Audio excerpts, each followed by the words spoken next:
আম্মা জান আয়েশা সিদ্দিকা রাদিয়াল্লাহু তাআলা নবীজিকে গোসল করাচ্ছেন।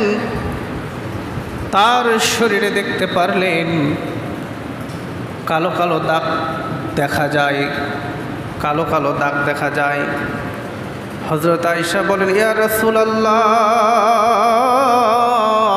ইয়া হাবিবাল্লাহ, গো নবী, আপনার শরীরে কালো কালো দাগ দেখা যায়, এইগুলো কিসের দাগ হুজুর? আপনার শরীরে কি বসন্ত হয়েছিল কিনা হুজুর? এইগুলো কিসের দাগ? আল্লাহর নবী ডাক দেয় বলে, আয়েশা রে, এইগুলো হচ্ছে কালেমার দাওয়াত দেওয়ার কারণে ওই তায়েফের ময়দানে আমাকে যুবকেরা চতুর্দিক থেকে বৃষ্টির মতো পাথর নিক্ষেপ করেছিল। সেই পাথরের আঘাতে আমি নবীর শরীরটা ক্ষতবিক্ষত হয়ে গেছে। আয়েশা, এতদিন হয়ে গেছে আমার শরীরের এই দাগ এখন পর্যন্ত মুছে যায় নাই। সঙ্গে সঙ্গে আয়েশা বললেন, ইয়া রাসূলুল্লাহ, ইয়া হাবিবাল্লাহ, আপনি আল্লাহর কাছে ফরিয়াদ করেন আপনার শরীরের দাগ যেন দূর হয়ে যায়, আপনার শরীরে যেন দাগ মুক্ত হয়। আপনার এত সুন্দর শরীর হুজুর, আপনার দুধে আলতা শরীর, এই শরীরে এই স্কিনে এই কালো কালো দাগগুলো অত্যন্ত খারাপ দেখায়। হুজুর, আপনি আল্লাহর কাছে ফরিয়াদ করেন, তাহলে আল্লাহ অবশ্যই দাগগুলো দূর করে দিবে। সঙ্গে সঙ্গে নবী আমার চোখের পানি ছেড়ে দেয় বলে, আয়েশা, আল্লাহ পাক যখন আমাকে মিরাজে নিয়েছিল তখন আল্লাহ পাক বলেছিল, নবী গো, আপনার শরীরের এই কালো কালো দাগগুলো আমি মুছে দিতে চাই। সেই দিন আমি আল্লাহকে বলেছিলাম, আল্লাহ, আমার শরীরের কালো কালো দাগ আপনি মুছে দেবেন না। কাল কিয়ামতের দিনে হাসরের ময়দানে আমাকে যখন আমার উম্মতেরা যখন সেই দিন হাসরের ময়দানে উত্থিত হবে, তখন আমি আমার উম্মতেরা যখন একটা নেকির অভাবে, তার গুনার জন্য একটা নেকির অভাবে যখন তারা জাহান্নামের দিকে যখন চলে যাবে, যখন তাদের জাহান্নামের ফয়সালা হয়ে যাবে, আমার ওই গুনাহগার উম্মতদের জন্য সেই দিন আমি নবী এই আমার শরীরের পাথরের আঘাতের ক্ষত ক্ষত দাগের ওসিলা দিয়ে আমি আল্লাহর কাছে ক্ষমা চাইব। আর আল্লাহ পাক ওই আমার শরীরের প্রত্যেকটা ফোঁটার প্রত্যেকটা কালো দাগের বিনিময়ে, পাথরের আঘাতের বিনিময়ে আমার গুনাহগার উম্মতদের কোটি কোটি উম্মতদেরকে আল্লাহ তাআলা মাফ করে দিবে। আল্লাহু আকবার বলেন। সঙ্গে সঙ্গে আয়েশা বলেন, ইয়া রাসূলুল্লাহ, ইয়া হাবিবাল্লাহ, তাইফের ময়দানে এইভাবে আপনাকে পাথর মেরেছিল হুজুর, আপনার না জানি কত কষ্ট হয়েছিল। আল্লাহর নবী চোখের পানি ছেড়ে দেয় বলে, আয়েশা রে, এমন একদিনের ঘটনার কথা তুমি আমাকে মনে করে দিলে। আয়েশা, আমাকে চতুর্দিক থেকে বৃষ্টির মতো পাথর মারে।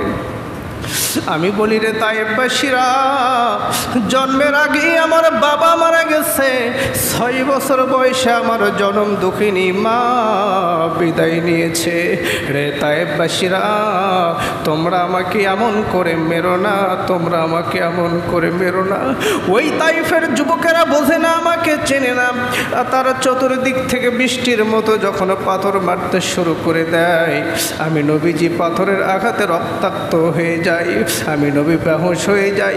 আবার যখন জ্ঞান ফিরে, তখন তারা আবার বৃষ্টির মতো পাথর মারে। শরীরের রক্ত দিয়ে আমি নবীজির পায়ে যে একজোড়া জুতা ছিল, ওই জুতাটি আঠার মতো রক্তের কারণে আমার পায়ের তালুর সঙ্গে আঠার মতো জুতা জোড়া লেগে গেল। আমার সঙ্গে ছিল আমার পালক পুত্র হযরতে যায়েদ রাদিয়াল্লাহু তাআলা। যায়েদ যখন আমার পা থেকে ওই রক্তমাখা জুতা যখন আমার পা থেকে খুলতে চাই, যায়েদ বলেন, যখন আমি নবীজির পা থেকে ওই জুতা টান দিই, নবী আমার চিৎকার করে বলে, যায়েদ রে, আস্তে করে জুতা টান দাও। তুমি যখন জুতা টান দিতেছ, যেন ওই জুতার সঙ্গে আমি নবীর কলিজাটা বেরিয়ে যাচ্ছে। আল্লাহু আকবার বলেন। রে আয়েশা, সেদিন আমি এতই বলেছিলাম, ও তায়েববাসীরা, আমার বাবা নাই, আমার মা নাই, পৃথিবীতে আমি হলাম ইয়েতিম, তোমরা আমাকে এমন করে মেরো না। ওই তায়েববাসীরা আমাকে রক্তাক্ত করেছিল, সেই দিন আমার শরীরের এত রক্ত ঝরেছিল, আমি আল্লাহর কাছে বলেছিলাম, মাবুদ গো, আমার এই তায়েফের ময়দানে আমি নবীর শরীর থেকে যত রক্ত ঝরেছে, আমি প্রত্যেকটা রক্তের ফোঁটা আপনার কাছে বদলা চাই, তবে অন্য কিছুর জন্য নয়। কাল কিয়ামতে হাসরের ময়দানে আমি নবীর কোটি কোটি উম্মত থাকবে, তাদের মধ্যে গুনাহগার উম্মত যারা হবে, ওই সমস্ত গুনাহগার উম্মতের জন্য আমার প্রত্যেকটা ফোঁটার বিনিময়ে তাদেরকে তুমি মাফ করে দাও।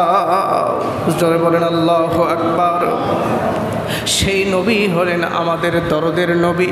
তার জীবনের সঠিক সময় ছিল, আরামের সময় ছিল, আবার কঠিন সময়ও ছিল। ঠিক তেমনি আমাদের জীবনের সঠিক আমাদের সময় এইরকম সুদিন আসবে, আবার কঠিন দিনও আসবে, সহজ সময় আসবে, আবার কঠিন মুহূর্ত আসবে। কিন্তু ওই কঠিন মুহূর্তগুলো ইমানের বলে বলিয়ান হয়ে আমাদের মোকাবেলা করতে হবে। আমাদের ইমান কসুর পাতার পানির মতো টলবল করলে হবে না। যে কোনো সময় ইমান হারা হয়ে আমরা বেঈমান হয়ে যাব। এরকম কঠিন মুহূর্ত আসলে কিন্তু হবে না। এখন তো আসছে আমাদের বাংলাদেশে একটা ধর্ম আছে, হিন্দু ধর্ম। সেই হিন্দু ধর্মদের সবচাইতে বড় উৎসবের নাম হচ্ছে শারদীয় দুর্গা পূজা। একজন হিন্দু আফসোস করে কয়, হুজুর, এই দুর্গা পূজার মন্দিরগুলোতে আমাদের হিন্দুদের চাইতে ওখানে মুসলমানের সংখ্যাই বেশি, ওদের কারণে আমরা আমাদের পূজার কাজ সঠিকভাবে করতে পারি না। হাই সর্বনাশ, কয় কি বারে, মুসলমানের সংখ্যায় ওখানে করছে কি? আর আবার কয়, হুজুর নাড়ু খাবার যাই, নাড়ু খাবার চাই, তিলের লাড়ু, নারকেলের লাড়ু। এই নাড়ু জীবনে খায়নি, ওই হিন্দুদের ওখানে শিরিকের ওই নাড়ু খাবার যায়। ঠিক কিনা বলেন? মুসলমানের জন্য হিন্দুদের দুর্গাপূজার অনুষ্ঠানে যাওয়া জায়েজ নাকি হারাম? বলেন, জায়েজ নাকি হারাম? জেনে শুনে যেখানে শিরকের গুনাহ হচ্ছে, শিরক করা হচ্ছে, ইন্না শিরকা লা যুলমুন আযীম, আল্লাহ বলেন শিরকের গুনাহ আমি আল্লাহ কখনো মাফ করব না। এই শিরক হচ্ছে মহা বড় জুলুম। সেখানে যুবকেরা যায়, মুসলমানের বাচ্চা হয়ে সেখানে ওই হিন্দুদের দুর্গাপূজার অনুষ্ঠানে যায়। ওই দুর্গাপূজা যেই দিন হয় বিকালবেলা, সেজে গুজে যেই দিন শেষ দিন, যেই দিন ওদের কী হয়, যেদিন ওদের মা দুর্গাকে যেদিন ওরা পানির মধ্যে ডুবায়, সেইটা দেখার জন্যেই আমি জুমার নামাজ পড়ে যাচ্ছি, কত বছরের কথা, দেখি একেবারে বৌসল নিয়ে সাজায় গুজে যেইভাবে শ্বশুর বাড়ি যায় ওইভাবে যাচ্ছে। আমি বললাম, ভাই কোথায় যাচ্ছেন? কথা কয় না। আমি বললাম, কে ভাই, কথা কন না কে? করছে যে হুজুর না মেলার যাচ্ছি। হুজুর, কিসের ভাই মেলা? করছে যে ওই যে দুর্গা পূজার মেলা। আমি বললাম, কি ওইটা কি আপনার বাপের নাকি মেলা? আপনি যেভাবে যাচ্ছেন মনে হয় যে শ্বশুর বাড়ির যাচ্ছেন, সেজে গুজে সুন্দর হইয়া একেবারে মনে হচ্ছে যে কি অবস্থা, মনে হয় শ্বশুর বাড়ির দাওয়াত খাওয়ার জন্যই যাচ্ছে। এই অবস্থায় যাচ্ছে আনন্দ করার জন্যে, মনের মধ্যে আনন্দ নিয়ে, হাসি খুশি নিয়ে। তাহলে যেখানে শিরক হচ্ছে, শিরকের মতো চরম জঘন্যতম কাজ সেখানে হচ্ছে, সেইটা দেখে মুসলমান আনন্দ পাবে। বলেন তো তখন এর মধ্যে কি ঈমান আছে? কথা বলেন। একজন ঈমানদার যখন খুশি মনে যখন কোনো শিরকের কাজের সাথে জড়িত হয়, ওই শিরকের কাজ দেখে যখন আনন্দ ফিল করে, এদের মধ্যে তখন কোনো ঈমান থাকবে না, তখন ওরা বেঈমান হয়ে যাবে, তখন ওদের ঈমান শেষ হয়ে যাবে। তার কারণ যেখানে আল্লাহ বিরোধী, ইসলাম বিরোধী, কোরআন বিরোধী এই জঘন্যতম শিরকের কাজ যেখানে হচ্ছে, সেইটা মুসলমান দেখার জন্য শত শত মুসলমান সেখানে ভিড় জমাচ্ছে, সেইটা দেখার জন্য মুসলমান টাকা খরচ করে যাচ্ছে, সেইটা দেখে আবার আনন্দ উপভোগ করতেছে। এইবার বলেন তো, আমাদের মুসলমানদের বড় উৎসব সেইটা হচ্ছে ঈদুল ফিতর এবং ঈদুল আজহা। এই বছরে দুইটা ঈদ যখন হয়, এই বছরে দুইটা ঈদের সময় মুসলমানের ঈদগাহে কয়জন হিন্দু আসে? আপনাদের এই ঈদগার মাঠে কি কোনো হিন্দু আসে? কথা বলেন।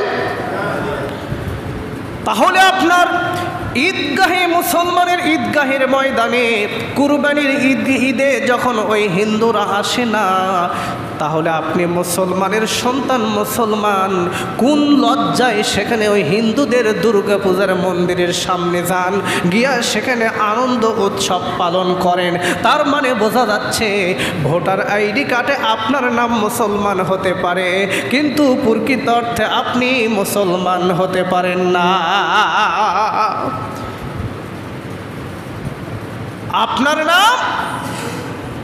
আপনার নামের শুরুতে মোহাম্মদ, তখন আপনার নামের শুরুতে হওয়া দরকার ছিল হিন্দু সিরি, ঠিক কিনা বলেন? কিসের আনন্দে আপনি সেখানে যাচ্ছেন? আপনার কোনো ধর্মীয় অনুষ্ঠান সেখানে নয়। ইসলাম ধর্মের বিরুদ্ধে সে কাজগুলো সেখানে হচ্ছে, ইসলাম বিরোধী কাজ, কোরআন বিরোধী কাজ, হাদিস বিরোধী কাজ। আল্লাহ নবী হযরত ইব্রাহিম আলাইহিস সালাম তিনি মূর্তির পক্ষে কিন্তু ছিলেন না, তিনি মূর্তি আরো তিনি ভাঙছেন। মিল্লাতা আবিকুম ইব্রাহিম হুয়া সাম্মাকুমুল মুসলিমিন। আল্লাহু আকবার। মুসলমানের জাতির পিতা হযরত ইব্রাহিম আলাইহিস সালাম তিনি আমাদের নাম রেখেছেন মুসলমান। তার বাবা মূর্তি বানাইতো, বাজারে বিক্রি করত, তিনি সব মূর্তি ভেঙে বাজারে নিয়ে গেছেন, কেউ আর কেনে না। এই ঘটনাগুলো সকলের জানা। তিনি ছিলেন মূর্তির বিরুদ্ধে। আমাদের নবী, বিশ্ব নবী মুহাম্মদুর রাসূলুল্লাহ সাল্লাল্লাহু আলাইহি ওয়াসাল্লাম তিনি এই দুনিয়াতে আগমন করার পূর্বে এই সমাজটা ছিল জাহিলিয়াতের সমাজ, আরবের সমাজ ছিল জাহিলিয়াতের সমাজ। মূর্তিতে ভরা ছিল, শিরক দিয়ে ভরা ছিল। শিরকের যত কাজ ছিল সবগুলোকে আল্লাহ রসুল সমাজ থেকে উৎখাত করেছেন। যত মূর্তি ছিল সব আল্লাহ রসুল মূর্তি ভাঙ্গার পক্ষে। তাহলে আমাদের জাতির পিতা ইব্রাহিম নবী ছিল মূর্তি ভাঙ্গার পক্ষে, আমাদের বিশ্ব নবী ছিল মূর্তির ভাঙ্গার পক্ষে, অর্থাৎ মূর্তির বিরুদ্ধে, শিরকের বিরুদ্ধে। তাহলে আমি মুসলমান, কোন মুসলমান, কয় নাম্বার মুসলমান? আমি মুসলমান কি করে যেখানে মূর্তির পূজা হচ্ছে সেখানে আমি আনন্দের সাথে যাচ্ছি, ওদের নাড়ু ওদের সাথে ভাগ করে খাচ্ছি, ওদের সাথে আনন্দ উৎসব পালন করছি, তাহলে আমি মুসলমান? মন্দিরেও যাচ্ছি, মসজিদেও আসতেছি, তাহলে আমি কয় নম্বর মুসলমান? আপনি যদি মুসলমান হন মসজিদে আসেন, আপনি যদি হিন্দু হন তাহলে আপনি মন্দিরে যান, আপনি মসজিদেও আসেন, আপনি মন্দিরও যান। তার মানে কি আপনি বোঝাচ্ছেন আপনি মুসলমান আবার হিন্দু, আপনার নাম এখানেও আবার আপনার নাম সেখানেও। আপনাদের কাছে আমার জিজ্ঞাসা প্রশ্ন, দিন রাত 24 ঘন্টার মধ্যে এমন কোন সময় আছে যে সময়ে আমি গুনাহ করলে, গুনার কাজ করলে আমার আমল নামায় কোনো গুনাহ লেখা হবে না? এমন সময় আছে নাকি বলেন? কি আছে? আমার কথা মনে হয় বোঝেন নাই আপনারা। দিন রাত 24 ঘন্টার মধ্যে এমন কোন সময় আছে যে সেই সময় কোনো গুনার কাজ করলে সেখানে আমার কোনো গুনাহ লেখা হবে না? আছে? রাতে, সকালে, সন্ধ্যায় ঘরের ভেতর, বরং আল্লাহ বলেন কিরামান কাতিবিনা ইয়ালামুনা মা তাফআলুন। আল্লাহু আকবার বলেন। তোমার বাম দুই কান্দে দুই এমন ফেরেশতা আছে, সম্মানিত লেখক নয়, তুমি যা কিছু করো আর যা কিছু করার চিন্তা ভাবনা করো সব কিছু তারা লিখতে থাকে। হুকুম কার? তুমি 10,000 টাকার ছুটি দিলেই তারা উল্টা পাল্টা তারা লিখবে না? তাহলে আমি যদি ওই দুর্গাপূজার অনুষ্ঠানে আমি যদি শিরকের কাজের সাথে যদি জড়িত হই, তাহলে আমার আমল নামে সওয়াব হবে নাকি গুনাহ হবে? কথা বলেন না কেন? এই যুবকেরা কথা বলো না কেন? যারা যাবি তারা মনে করছে যে কমো না কথা, হুজুর যতই কোক আমরা কমো না, আমরা বিকেলবেলা সত্যি সত্যি যাবো। ঠিকই আমরা যাবো, কথা কোন ঠিক কিনা? আমার বলা দায়িত্ব, আপনাদের মানাটা হচ্ছে দায়িত্ব, শোনা এবং মানাটা দায়িত্ব। আমার বলা, আপনাদেরকে সতর্ক করা আমার দায়িত্ব, আপনাদের শোনা এবং তদনুসারে আমল করাটা আপনাদের দায়িত্ব, ঠিক কিনা বলেন? আমার বন্ধুগণ, আমলগত দিক থেকে মুসল্লি হচ্ছে 4 প্রকার। কত প্রকার বোঝেন? এবার আসল কথা বলি। 1 নম্বর হচ্ছে বোকা। কিছু মুসল্লি আছে, এটা হচ্ছে স্বভাব। আর আমল বলতেছি, আগে স্বভাবের কথা বলি। স্বভাবগত দিক থেকে মুসল্লি 4 প্রকার, আবার আমলগত দিক থেকেও মুসল্লি হলো 4 প্রকার। স্বভাবগত দিক থেকে যে মুসল্লি 4 প্রকার, আপনাদেরকে বলি শোনেন, গুরুত্ব দিয়ে শোনেন। কিছু মুসল্লি আছে বোকা, কিছু মুসল্লি আছে সোঁকা, কিছু মুসল্লি আছে অপর মুসল্লিদেরকে দেয় ধোকা, আবার কিছু মুসল্লি আছে এমন নামাজ পড়া যেমন তেমন, ইমামের ইমামতি খাওয়ার পোকা। কথা কয় না কে? কথা কর না কে? এইটা গেল স্বভাবগত দিক থেকে। এবার আসেন আমলগত দিক থেকে মুসল্লি হলো 4 প্রকার। 1 নম্বর হচ্ছে 8 মুসল্লি, 2 নম্বর হলো খাট মুসল্লি, 3 নম্বর হচ্ছে খোশ মুসল্লি, আর 4 নম্বর হলো সলিড মুসল্লি। 8 মুসল্লি কারা কারা শুনবেন? 8 দিন পর পর, শুধু শুক্রবার। কী বার? ভাই আপনাকে রাগ করছেন নাকি? আমি কি বলবো? হ্যাঁ, 1 নম্বর হলো 8 মুসল্লি, শুধু 8 দিন পর পর শুধু শুক্রবারে নামাজ পড়ে।